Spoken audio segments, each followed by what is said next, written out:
Welcome to the Hope and Focus podcast, where hope has a voice.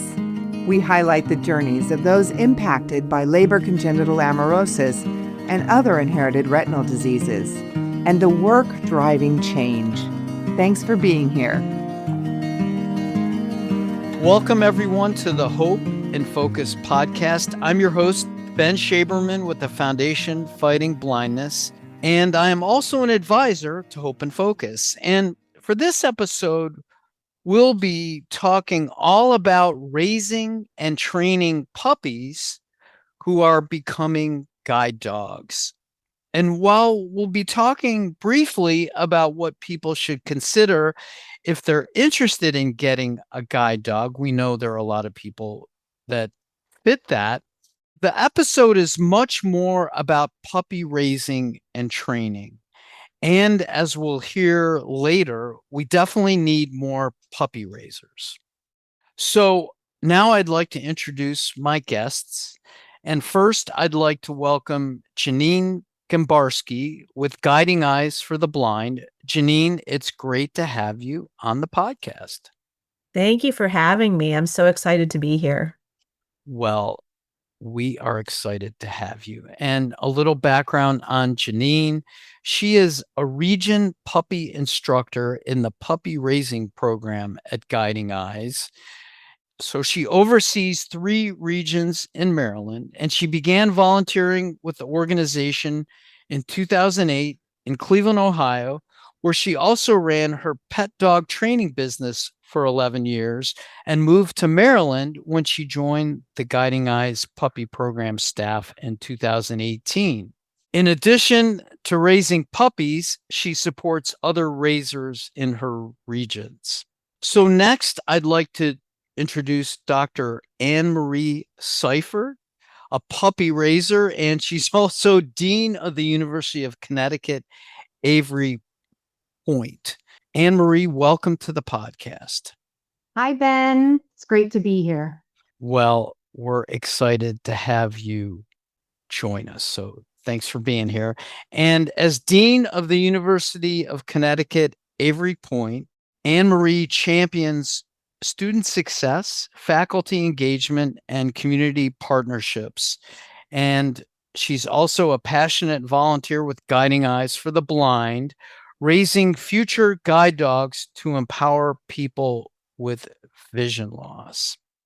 So to start off our conversation, Jeanyne, can you tell us what Guiding Eyes for the Blind is and a little more about your role and how and why you got involved with them? Sure. So Guiding Eyes for the Blind is a nonprofit organization that breeds and trains guide dogs for individuals with vision loss. And we operate our headquarters out of a 10-acre area in Yorktown Heights, New York. That is where our dogs go in to become guide dogs.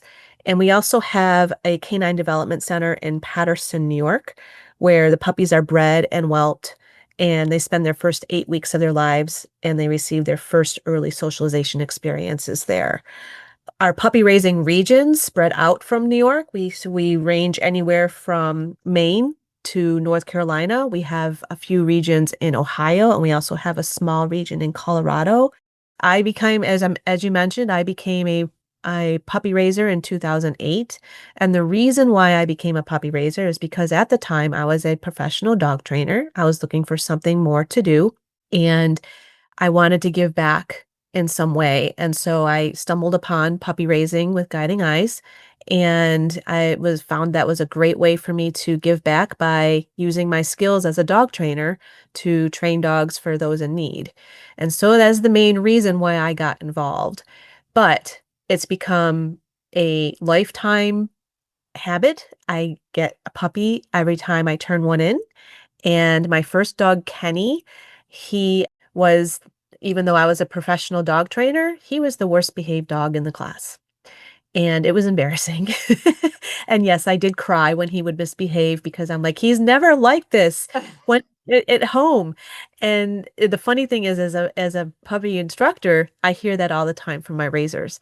So I want to go out and say that there is no experience needed to raise a puppy. You do not have to have experience with dogs. And even though I was a professional dog trainer, I still had to endure raising a puppy the same as a pet dog owner would as well. So you go through the same trials and tribulations, but it's an addicting habit, and that's why I'm involved now. I love it. I love doing it. I love seeing them grow and move on to do great things. It's a wonderful, wonderful, rewarding experience. That's great. And I have to ask, what happened with Kenny? Did he make the cut? Kenny was released for medical reasons, and I adopted him. Oh, well, that's sweet. So you got to keep Kenny in your life. I did, and he's the reason why I'm here. That's great. That's great. Yay. Thanks for sharing that story. Yes, we'll dedicate this episode to Kenny I love that. and all the other puppies and dogs out there that are doing such great work. So, Annemarie, you're a dean of a college. I presume that keeps you a little busy. It does. How did you come to puppy raising, and is it challenging to find the time and the energy to raise a puppy? So I love those questions, Ben, because I think that when I meet people, when I'm out and about with the dogs, that tends to be the question is, how do you find time? Because people say, well, I don't have time. And I think of my schedule and I'm like, okay. Lots of choices that we make every day, right? And then how could you give them up? So those are the two big ones. So I'll back up and start with your question about why I decided to do this. So I've always been an animal lover. Really only had experience with cats because I definitely thought with my career, having those independent animals at home, it made it a little bit easier because I'm not always sure what time I'm going to get home. And my schedule tends to be pretty, flexible and unique, but sometimes longer than I would prefer on some days. And so one day on campus, actually, we had a fair that included different organizations from the community, and Guiding Eyes for the Blind was there. And I went up to their table. I saw it from across the auditorium because, of course, it had they had a puppy, a very cute puppy at their table. Other tables had like stickers and stress balls, and I definitely felt more drawn to the puppy table. And just in talking to the team there, it really started to spark my interest. And, I thought, gosh, they have this sitter program, which is a group of individuals, which is another volunteer level that would help raisers if they're out of town for a couple of days, a week, 2 weeks, whatever it is. You sit the dog for a temporary period of time.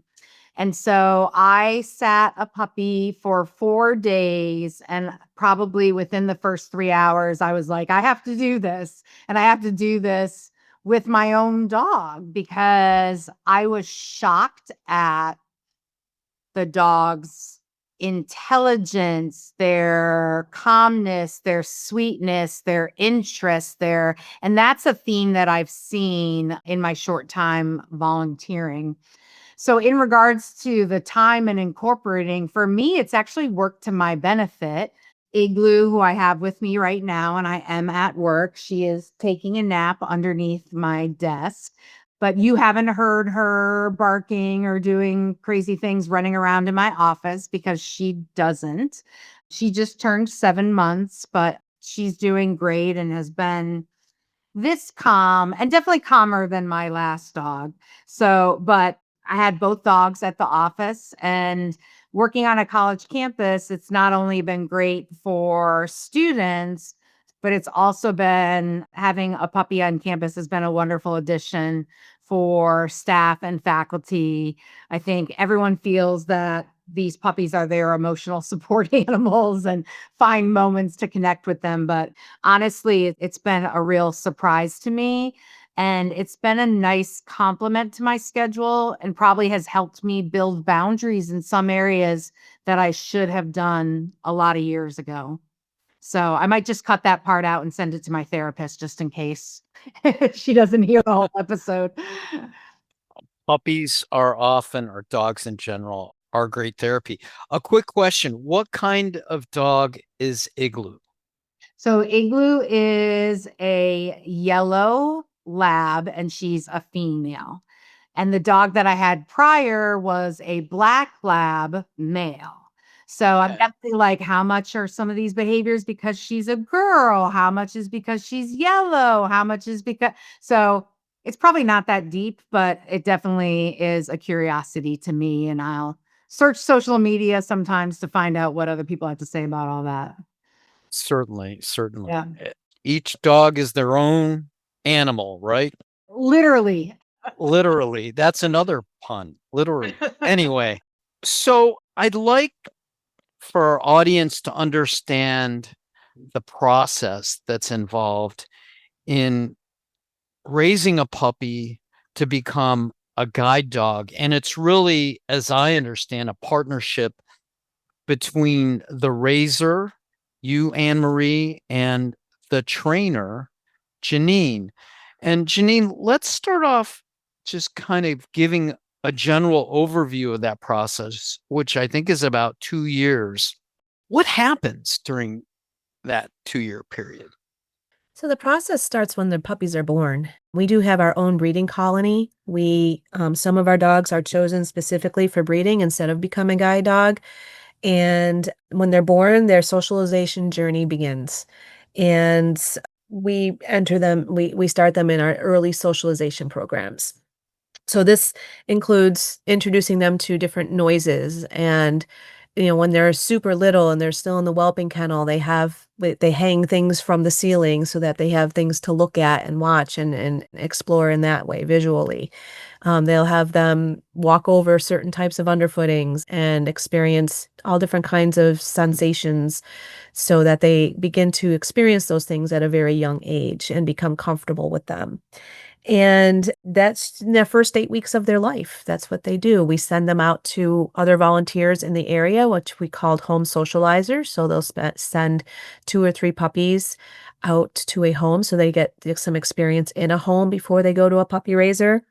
Once they're about 8 weeks, we assess them to make sure that they meet the criteria for a potential guide dog. Not all of them make it as puppies, and those puppies are then chosen and placed into puppy raiser homes where they will stay until they're 16 to 18 months. During that time, our puppy raisers will, ensure that they build the confidence that future guide dogs need. And they make sure that they provide socialization experiences from day one. We require that then they take them out several times a week to different places and experiences. And that happens over the next 12 to 16 months. From there, when they're about 16 to 18 months, then they go back to our headquarters in our training center and they're assessed again. And those dogs, it's called our in for training test. And those dogs that show the confidence and composure necessary for guide work move on to the harness training phase. And that's where they are matched with a guide dog mobility instructor or a GDMI. And that trainer will develop a relationship through play and obedience and just spending time together. And then they go through the different phases of guide dog training, which is a minimum of 5 months. And once they finish that and they're evaluated again to make sure that they can handle the work, then they're matched with someone with visual impairment. And from that point, they get to know the dog and they spend 2 weeks in a training at the training center, or we do it at home too. We have the home training as well. And they take a 2-week course with the guide dog to ensure that they understand how to work with the guide dog and bond with them and so forth. So we're known for our ability to find the right dog for the right person. And after that training period, that 2-week training period, the guide dogs and their handlers graduate from training and they go on with their lives and work together as a team. You just summarized a process that sounds very intensive. It doesn't sound like you just snap your fingers and you have a guide dog. And I presume matching the right dog with the right person takes a lot of consideration and expertise as well. Yes. So Each person with visual impairment, each client has to fill out an application and they indicate their lifestyle. Do they travel a lot? Do they live in a city? Do they live in a suburb? Do they live in rural? What are their activities? Are they able to handle the responsibilities of having a dog, which includes meeting their physical and emotional needs? Can they handle the financial needs of having a dog? And, so the guide dog handler has to consider all of those things. They also have to consider their family. Is their family, their friends, their coworkers, are they willing to abide by our standards to make sure that the guide dog continues doing the work he's trained to do and not interfere with that? The consideration of having a dog on an individual basis. Can you care for them? Are you able to individually work, complete tasks on your own in your own living space? Do you have a clean, stable, safe, pet safe home? Can you deal with the dog hair? You know, are you prepared to take that dog during all types of weather? They have to relieve themselves, so you have to take them out to let them relieve themselves. So those are all things to consider. And when we look for the match for that person, we consider where they're living. Are they working? What type of transportation do they use? What type of neighborhoods are they going to be traveling through? W- You know, are they going to need to fly with the dog?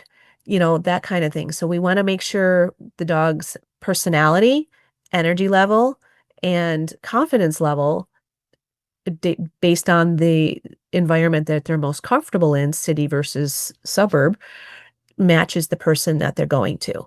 And they also have to match their walking pace too. So there's a lot of that goes into that decision. That's a lot to consider.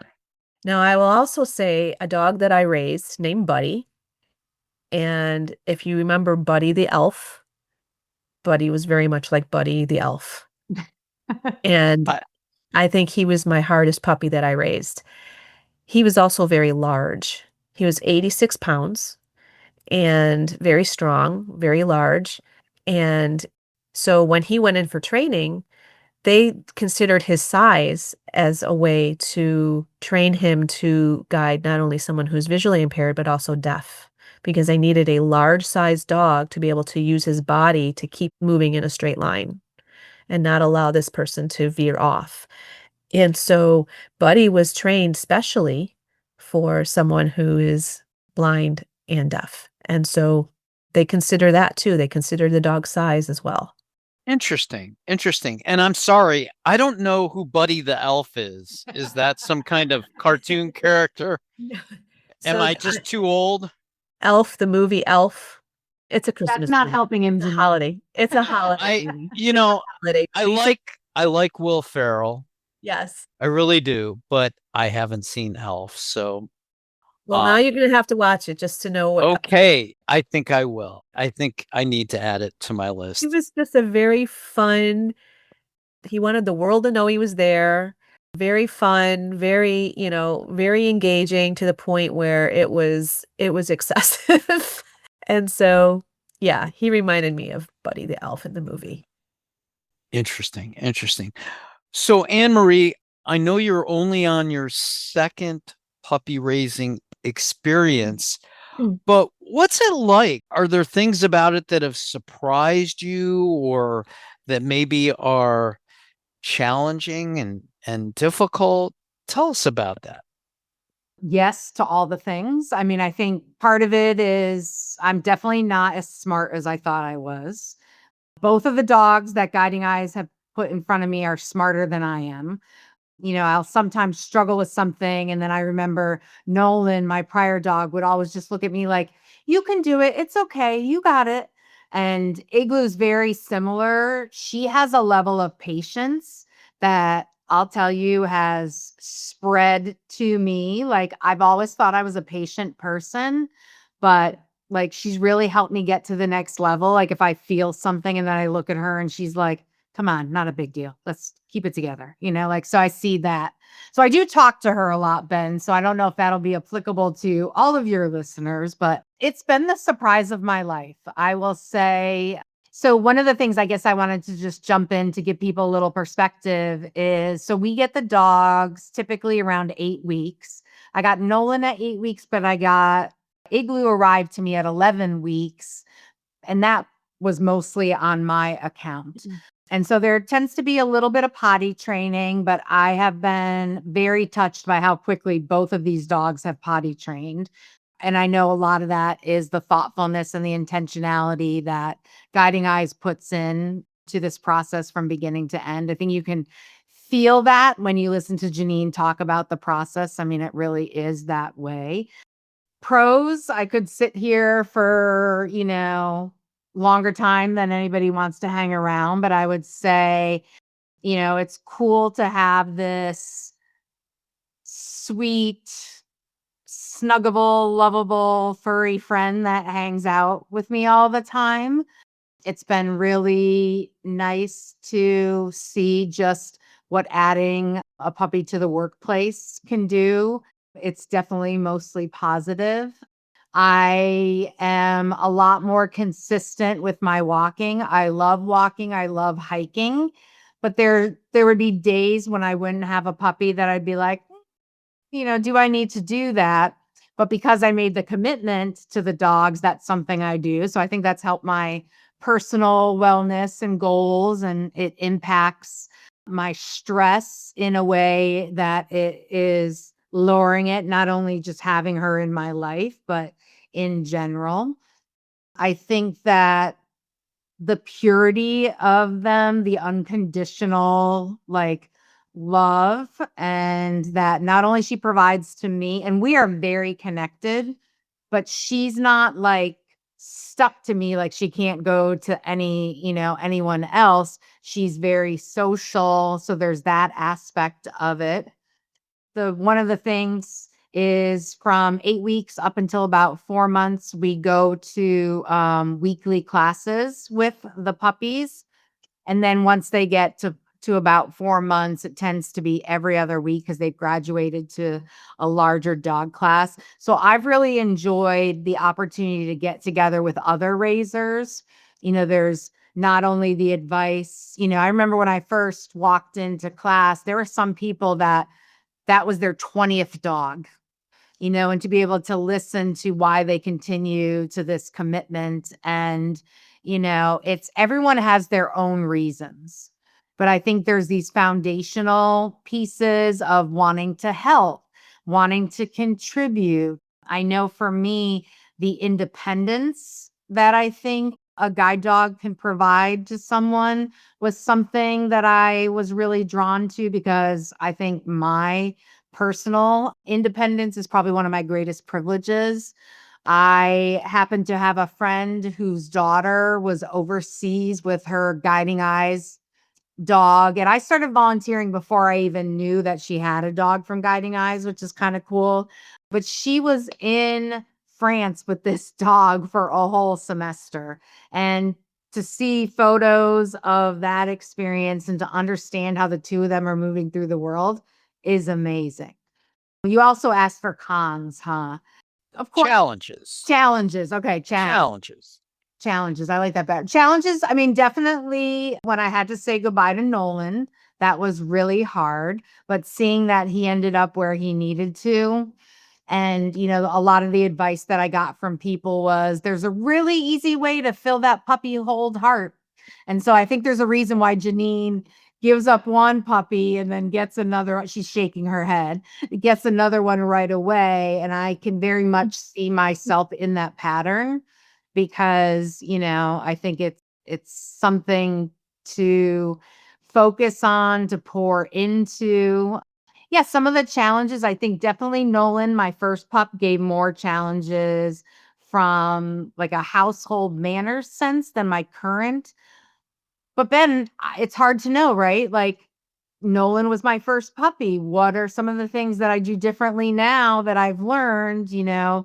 As someone that doesn't have kids, I definitely hear my friends and family talk about, well, that first kid, the first pancake, you kind of, feel a little differently about that. But I think that, there is more planning. Like this morning before we all got on, I was saying to Jeanyne that I, had Igloo on a walk before work, and, it started to pour rain, and I wasn't in a close enough where I could just, do a quick little jog home, and I was there. Like I had to go home. I had to change my clothes. I had to, but we both laughed about it, including the dog. And sometimes I'll tell her, we're racing. And she'll chase me onto the front porch and jump into the house. But my challenges have been pretty low because I have family and friends that are very supportive, which makes a huge difference. So when I get invited to friends' homes, I oftentimes Igloo gets invited to be able to join me also, which is great. Yeah, I mean, I'm not trying to lean into guiding eyes here because I'm a real honest person, but I have not found there to be a lot of challenges. And I think that's mostly because the staff and volunteers with Guiding Eyes have been so supportive.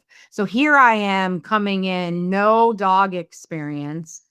And I got to a point where with Igloo, I started having, we'd go on these long walks and his attention would maybe stay fine for a little while. And I was having challenges. And my schedule just happened to be just really busy at that time. And I was like, when could I meet with someone? When could I not?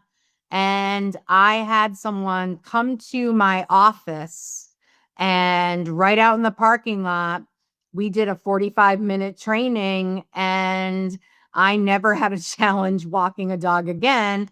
And I will say that when we were walking our new puppies, I felt a lot of pride when Maureen, my trainer and a regional coordinator, complimented us on how nicely we walked, because that was something that I was very committed to setting up right from the first time. So, there are a lot of challenges, but I really want to emphasize that this caring, compassionate organization, I really feel like it positions me for success. And there's not a lot of challenges. I mean, I hesitate sometimes to text or call, because there's office hours, but I constantly get told, don't ever hesitate.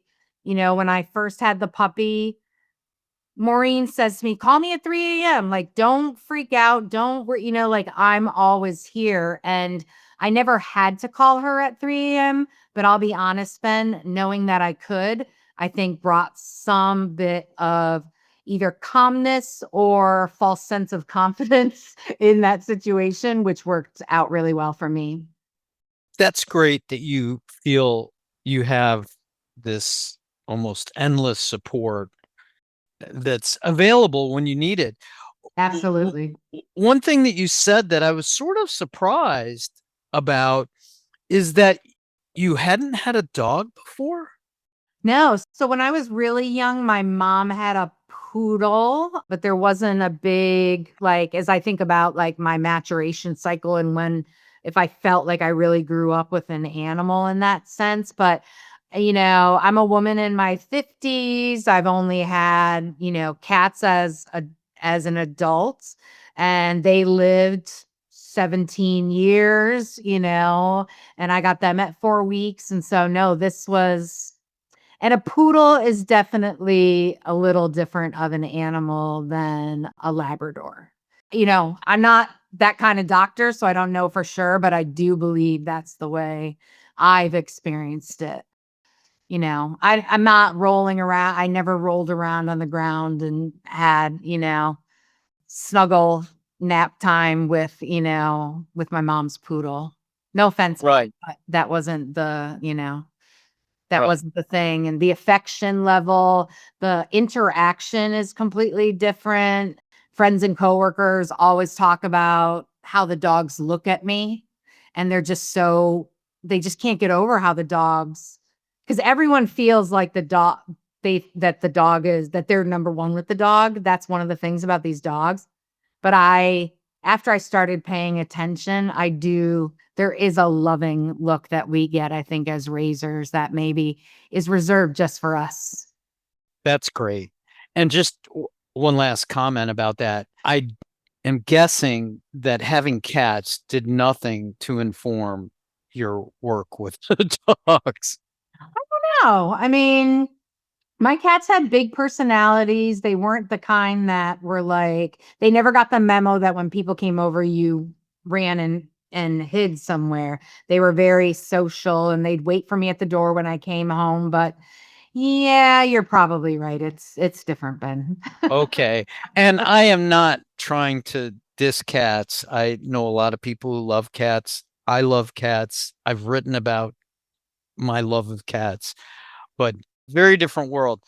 Yes. I'm glad you got on the record about that though. Yeah. Yeah. I would definitely be getting myself in big trouble Yes. otherwise. So I want to switch gears a little bit to something I alluded to in the intro. I am sure there are people out there listening who are thinking about getting a guide dog. And Jeanyne, I wanted to hear a little bit about what you think people should know or consider if they're interested in getting a guide dog. And one thing I'm curious about is like, how old do you have to be to get a guide dog? Guiding Eyes requires our clients to be at least 16 years old. And again, they have to be able to meet the dog's needs. They have to like dogs. They have to be comfortable around dogs. They have to, be able to meet the financial needs, the physical needs, exercise, feeding, nutrition, the grooming needs that the dogs need, veterinary care. They have to be able to provide that, and get them to the vet for their routine and when they're not feeling well. They have to be able to be prepared not only to have a dog out in public, but also have to deal with the people who are interested in it brings attention to them having a guide dog. So if they're not prepared to answer questions from people or interact with people because they're interested in the guide dog and what the dog is doing for them, they have to be prepared for that. They have to be able to be prepared to care for cleaning up after the dog. So, we know about the dog hair. Are you prepared to vacuum? Are you prepared to clean up vomit if needed or loose stool?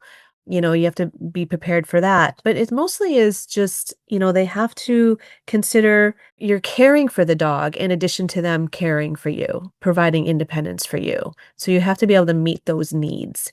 And you have to be able to provide a safe environment for them and a clean environment for them, and be able to have sufficient independent skills so that you can, be able to feed them and exercise them and care for yourself at the same time. Family members and coworkers have to be on board. They have to be willing to abide by our guidelines and not interfere with that because the guide dog is trained to do specific things. So they have to be able to let the guide dog do its job. And so it really is, you have a living being that you're going to be caring for. And so you have to consider that in addition to being willing to learn and to bond and trust a guide dog. You have to be able to be willing to learn the training process and the need to develop trust in the dog, but also provide that trust for the dog. Does can a dog feel he trusts you? So it really is just, it's a very, very close relationship that they create, and they have to be able to care for the dog because they're dependent on them for their care. At the same time, the dog is going to be responsible for keeping them safe. Jeanyne, I think the piece that you brought up about being out and about with the dog is really interesting because Ben, I'll say that was probably my biggest surprise was the number of people that come up to me. And so I always have Guiding Eyes cards on me. I always have Igloo carrying Guiding Eyes cards in her little vest. I always say she carries her own poop bags and she carries her own business cards, as she needs to be responsible for herself every once in a while. And so, but the stories that people share about childhood or their, dog they just lost. I was at a concert and it was a fundraiser, and this man got so emotional. He ended up on the ground, like crying, and Igloo like comforted him and like eventually his wife came over and was like, "I'm so sorry. We just lost our dog." And he was like, he felt so connected and actually took a volunteer note for me to pass on to our coordinator. But that's been one of the most pleasant surprises. That's great. Kids And in the as puppy grocery raisers, store, yeah, different things. as puppy raisers, we get the same kind of attention. We have our puppies in their training jackets, and people approach us and ask questions. The most common line we get is, "I know I'm not supposed to," but and then they interact with the dog, and so which isn't a bad thing. We want people to respect the space of the dog and the handler, especially if they're working, and especially if they're in a guide dog handler relationship. We don't wanna distract the guide dog from doing their work. However, at the same time, in our role as puppy raisers, it's important for our dogs to learn to ignore those people.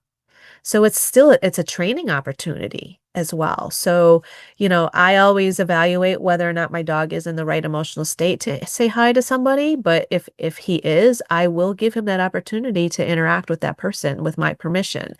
And that is a great training opportunity, not only for the dog, but it also gives me the opportunity to educate the person in inquiring about it. So it really is, we get a lot of that as puppy raisers as well. So we can empathize with the guide dog handler that they probably get the same kind of attention, except the difference is that it's dangerous for the guide dog to be distracted by that person as opposed to us using it as a training opportunity. So Right. Yeah, I feel that like that's such an important message because I'm going to conferences with the Foundation Fighting Blindness or Hope and Focus. And even though there are a lot of people with visual impairments and their families, people cannot resist going up to the dog and petting it or interacting. And thank you for taking time to explain how that really usually isn't a good thing without permission. This has been a really wonderful discussion, Annemarie, Jeanyne.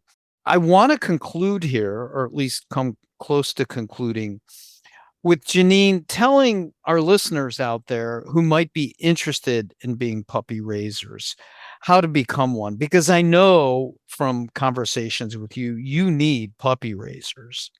Can you talk more about how to get involved and explore that process? of course. First, I want to reiterate again, there is no need to have dog experience. You don't even have to have ever owned a dog. Annemarie is a perfect example of that, and I've had multiple puppy raisers who have successfully raised dogs to become guide dogs, and they've never owned a dog in their life. So I want to put that out there for sure to reiterate that.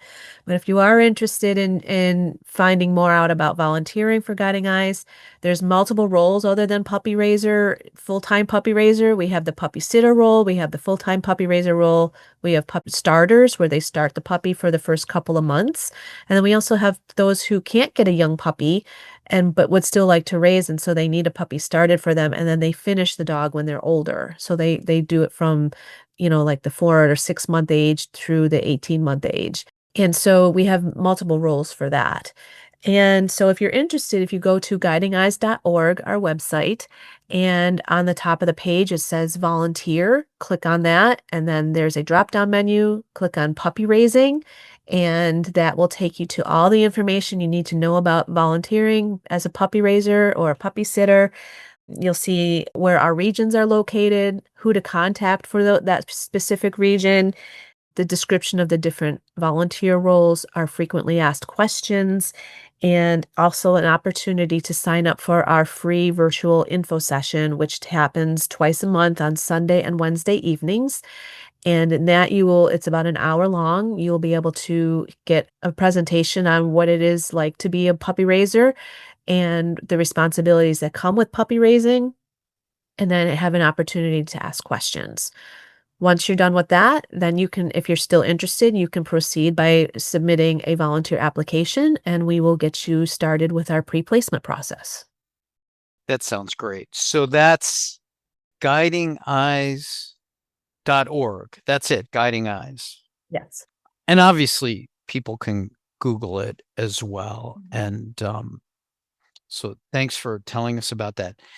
Annemarie and Jeanyne, this has been a lot of fun, very informative. I'm always looking at research and, what's coming down the pike in clinical trials and stuff. I see a lot of guide dogs, but I don't know a lot about the process of raising the puppies and training. And this has been really, really informative and fun. So thank you for both sharing your experiences. Thanks for your interest, Ben. Yes, it's been a pleasure. It's really fun to provide some information and answer a lot of your questions. So, listeners, thank you for joining the podcast, the Hope and Focus podcast. It's great to have you.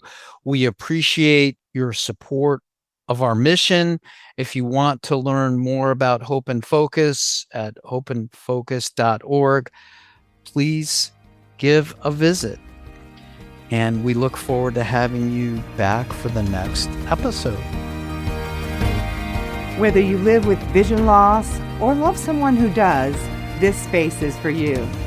To learn more about Hope and Focus and join us in advancing treatments for LCA, visit hopeandfocus.org and connect with us on social media at Hope and Focus 1. Together, we are bringing hope into focus.